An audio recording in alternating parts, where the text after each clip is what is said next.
Welcome to Life After, a podcast for women to take you from feeling like you're just surviving to thriving, to creating a life you really love. Expect to discover tips and tricks to get there. Each episode will have actionable steps to empower you to make changes. I started this podcast because I've been through it all, from getting out of a marriage with a narcissist to completely rebuilding my life. And now I'm on a mission to help you too. You can change your life. It's absolutely possible. Hi, friends. Welcome. In this episode, we're going to talk about how your sense of self can slowly, or sometimes quickly, really be erased when you're in a toxic or narcissistic relationship. And also how you can get to a place where when that's happening to you, you can feel completely lost or feel like you've lost yourself. There are red flags about being in a toxic relationship that have become pretty well known. Things like gaslighting, love bombing, isolation, controlling, lack of empathy, lying, lack of boundaries, and the silent treatment. Now, this, of course, is not a comprehensive list. There might be other things out there that you've heard around toxic or narcissistic relationships, but this is what we're going to focus on today. So just so we're clear, as we walk through this episode, pardon me, I'm going to do a really brief definition of each of these red flags. And remember, this can happen in any type of relationship. This isn't just your partner or your spouse. It can be your boss at work. It can be a coworker. It can be a family member. Narcissists show up everywhere in our lives sometimes. Okay, gaslighting. This is when someone makes you question your own reality, your own memory, or your own perceptions. Now remember, these are going to be quick definitions. So love bombing. Love bombing is a form of emotional manipulation when the person, and sometimes in the beginning it can feel kind of flattering, but ultimately you end up feeling kind of overwhelmed with excessive affection, attention, gifts, compliments. And it almost always happens early in a relationship.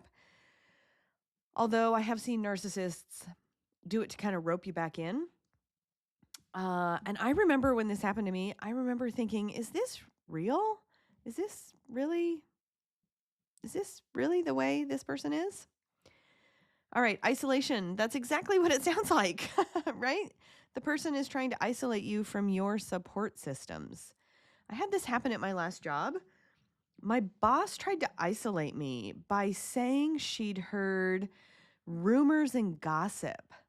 And she was implying that I was responsible for those rumors and gossip, yet she wouldn't tell me anything about what the rumors or gossip were about, where she heard it from. It was very sketchy, which is why I was able, after a little reflection, to realize she's trying to get me to feel threatened and to not say anything to anybody about what's happening because it might be seen as rumors and gossip. So she was trying to cut me off from anybody else that I might be able to talk to about what was happening.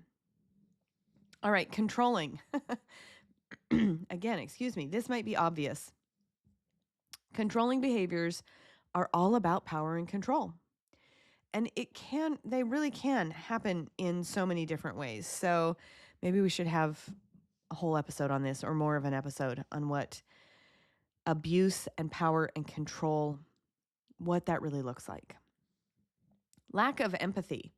This is a key indicator of a narcissist or someone who is having toxic behaviors.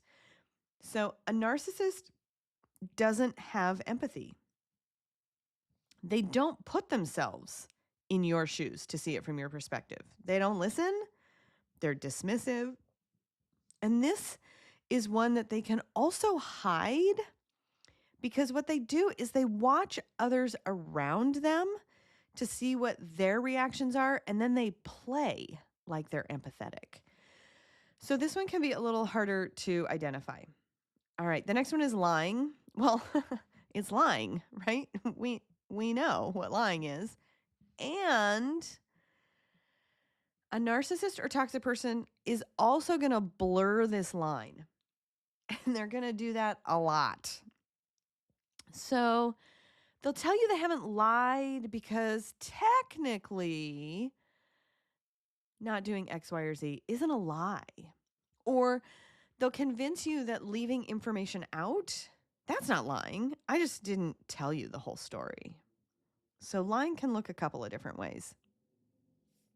Lack of boundaries. Oh man. We're going to do a whole session, a whole episode on lack of boundaries. I know I've got it scheduled out sometime this year. A narcissist or toxic person is actually going to push you to cross your boundaries just to see how far they can push you. And I remember thinking every time I set a line, my ex would create a situation to push me beyond it. So when we do the boundaries episode, we're going to talk more about this, but I want to invite you to just start thinking about it until that episode comes out. And that is, the boundaries we create are for us, not for others. So we'll get more on that, more to come. Finally, silent treatment. Oh man, the silent treatment can be so painful when someone, especially someone that is close to you, that you are supposed to be able to trust, when they give you the silent treatment, man, it is painful. It's so very manipulative, especially when they won't engage with you at all or even acknowledge you. All right, so these are the things we don't want in any relationship, right? These are the things to avoid in any relationship. And if you've been in a relationship with a narcissist, please know that it is specifically their intent to make you question yourself, to use all of these tactics to control and isolate you, to make you lose your sense of self, to be an echo for the narcissist. Now, as a side note, I can't believe we haven't ever talked about echoism. Oh man, and of course I can't remember his name here in the moment. Pardon me, but I think he's a psychologist out of Harvard, and he has done a whole bunch around echoism. And so I'll include that in a future episode because it's really fascinating. And I think it's just really fascinating what echoism is and how that shows up in narcissistic relationships. So stay tuned on that. The thing is, it makes a narcissist feel bigger to make everyone around them feel smaller. And if you've been in a close relationship with a narcissist, especially if they've been your spouse or your partner, they picked you because they saw something really special in you, something that they didn't possess, and they either wanted it or they want to control it. It's that thing that they focused on and likely praised you over, did some love bombing around early in the relationship. And they're is that a right word? Striven? They're striving to strip you of that part of you that they are so envious of. And what this does is it makes you question yourself and question your self-worth. Maybe specifically around that thing that they're focused on that makes you who you are, your uniqueness.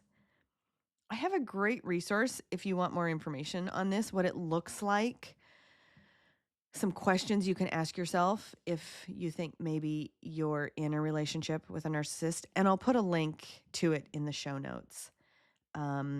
It's a fantastic PDF that I've got that you can check out. When a narcissist tries to strip you of your self-worth, your sense of self, it isn't just emotional. It's psychological and physiological.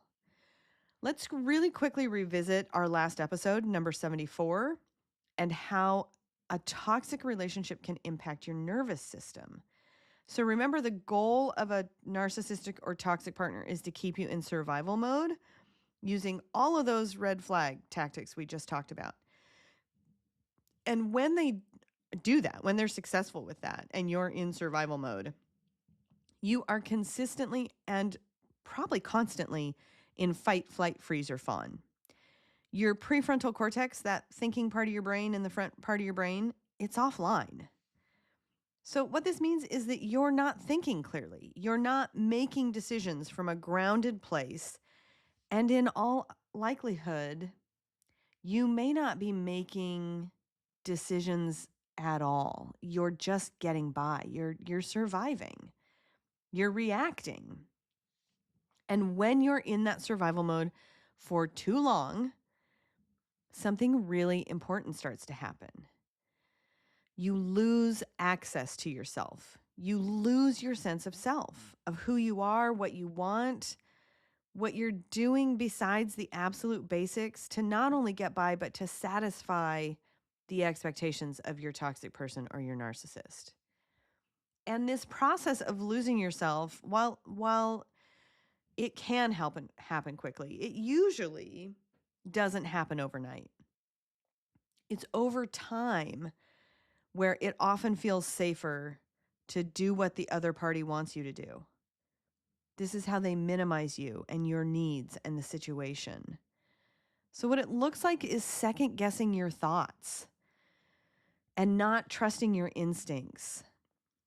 Oh man, this one for sure. Feeling like you have to check, you have to kind of do an internal check, everything you say before you say it. And it is certainly the feeling of walking on eggshells. It's apologizing for things that aren't your fault. You're constantly apologizing to try to placate this other person. And that isolation piece where you feel like you're slowly disconnecting from your friends, families, hobbies, the things that are part of your life that help you feel like you're disconnecting or losing them or actively being isolated from them. And then one day you look up and you think, who the hell am I? Who is this person I've become? I don't recognize myself anymore.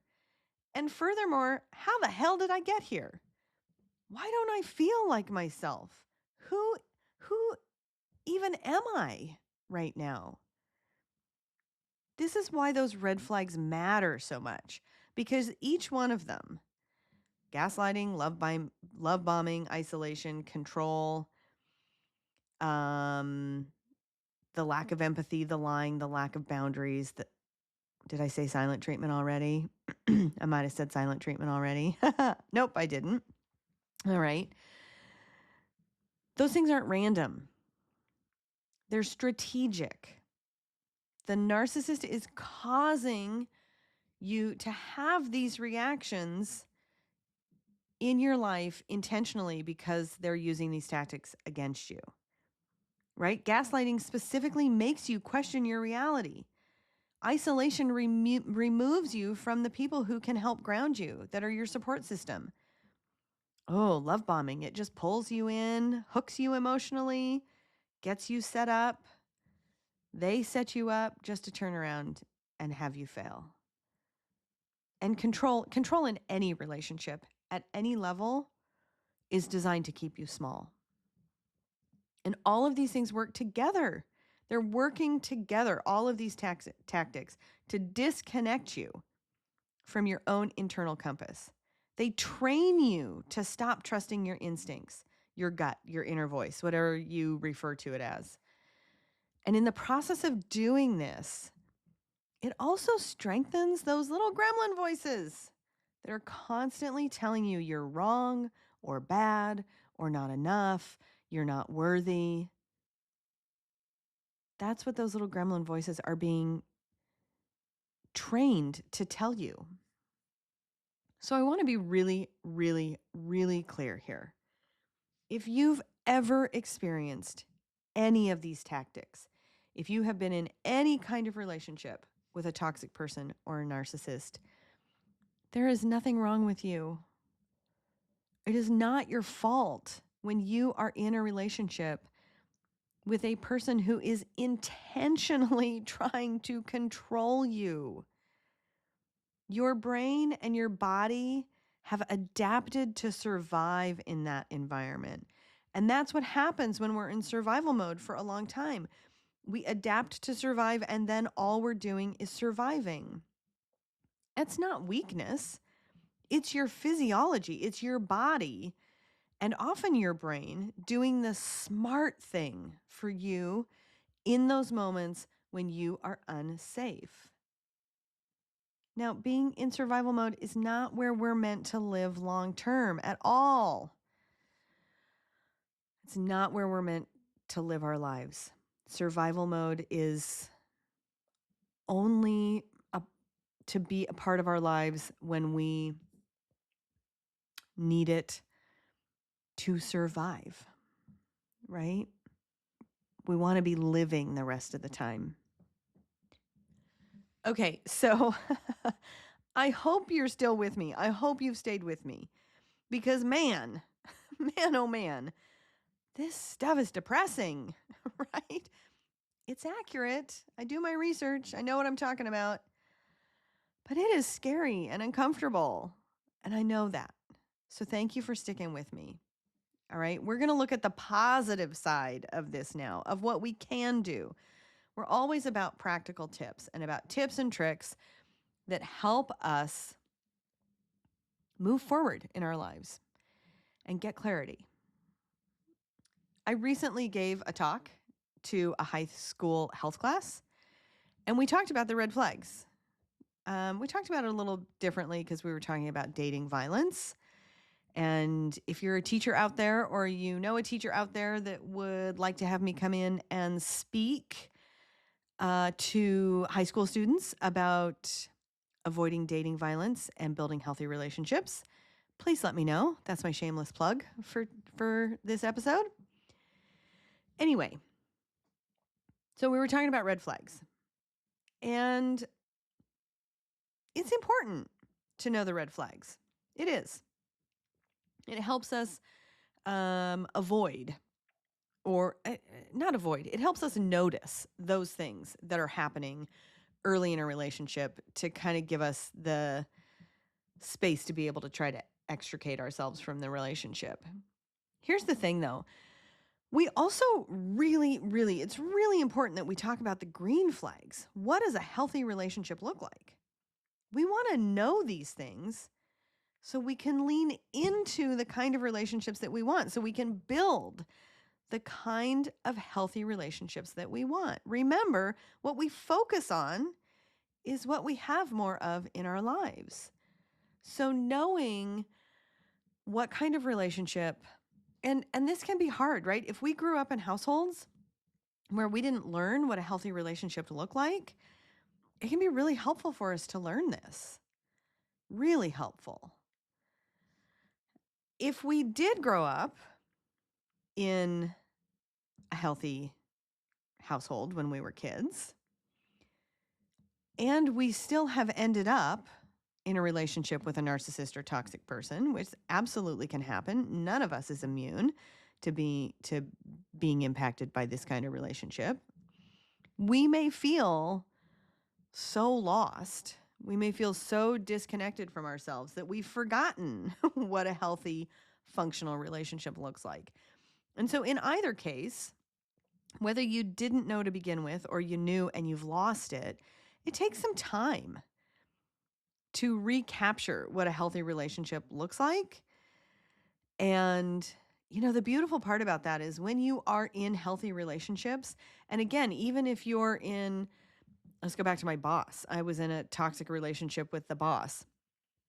Having healthy relationships in other areas of your life are going to help you know who you are.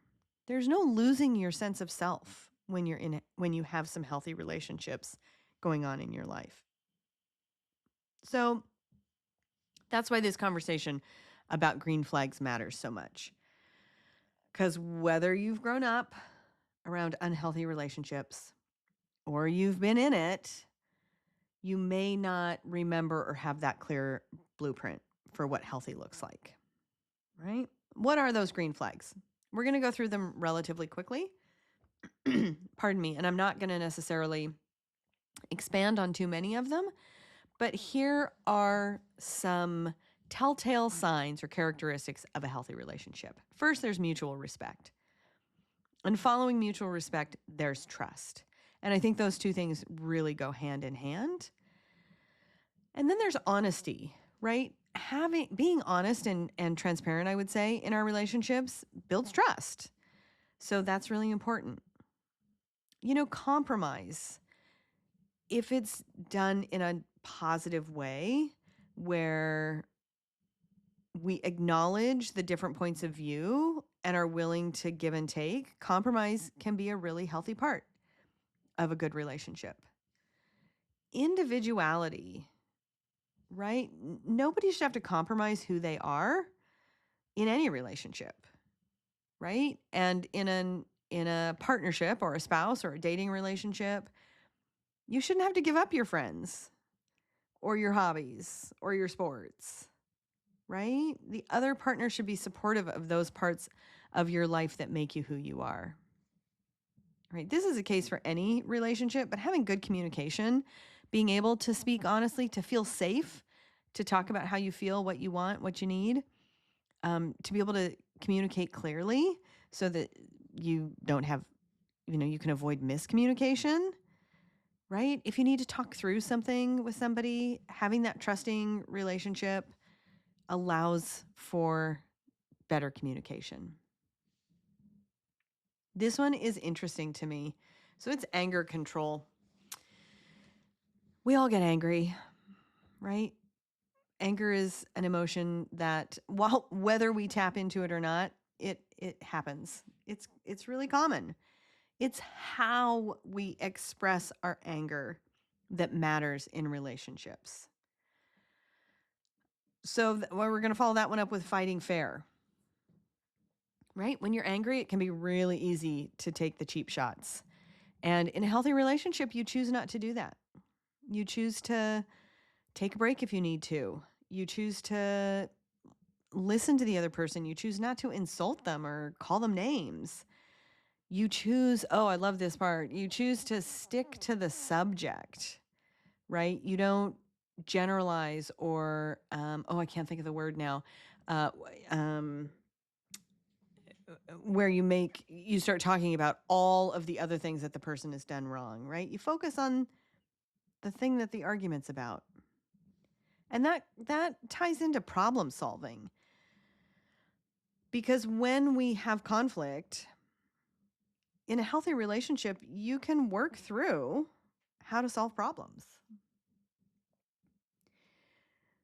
Having a healthy sexual relationship, of course, is part, probably obviously, of having a healthy relationship overall, right? Making sure everybody feels safe and there's consent and each partner is not being put in a position to act in any way that makes them uncomfortable. In healthy relationships, we support each other, right? And that support really tells us that we're safe. So safety in a relationship is key. Whether that safety is felt emotionally or physically, psychologically, mentally, however you want to characterize it, feeling completely safe in a relationship is a marker, a characteristic of a healthy relationship. So again, just like the red flags, the green flags is not an exhaustive list. There are other things that we could add to that list. Just want to give you kind of a taste for it. And, some of those I think are really important. So wanted to make sure that I mentioned them. And what we can do, again, with this green flags list is it helps us to not focus only on what we're supposed to avoid, right? It helps us to think about and focus on what we want to move towards. What do I want? Who am I? Who am I in a relationship? How do I want that relationship to look? And if you've been in a toxic relationship or you've had closer contact with a narcissist, and you're either healing from that or you're trying to move away from that, you can also ask yourself some questions. Some of these things were on the green flags list, right? Is what does safety feel like? For me, what does safety feel like? What needs to happen in a relationship so that I feel safe physically, emotionally, mentally? Another one is, what does respect look like? Right? Respect is one of those things that we all know what it is, but when we go to try to explain it, it seems kind of ambiguous.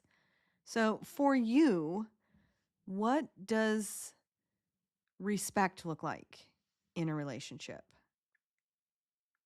And are you respecting each other so that it's healthy? Another one, particularly in this healing mode, is what does a healthy relationship feel like for my nervous system? Right? Think about how often our nervous system is calling the shots and we might not even know it.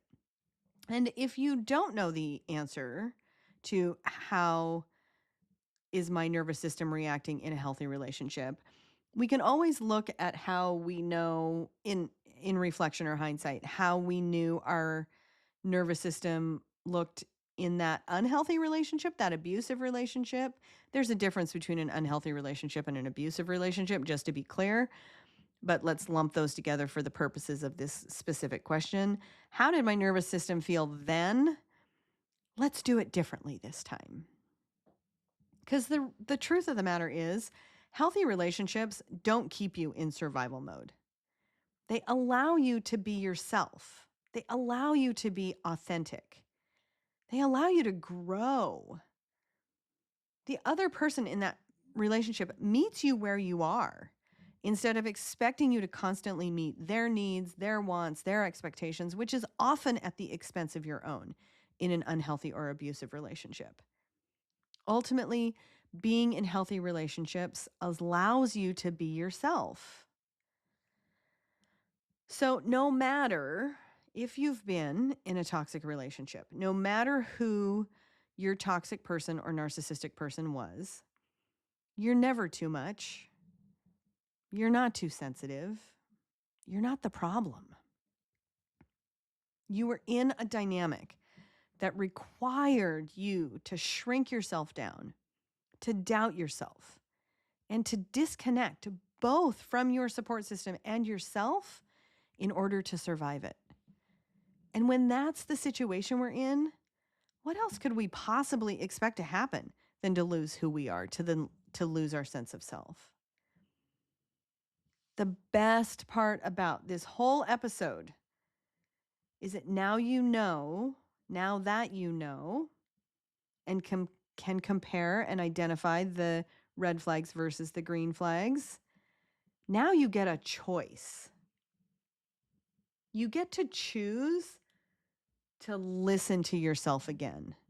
You get to choose to trust yourself again. You get to choose relationships that don't cost you who you are.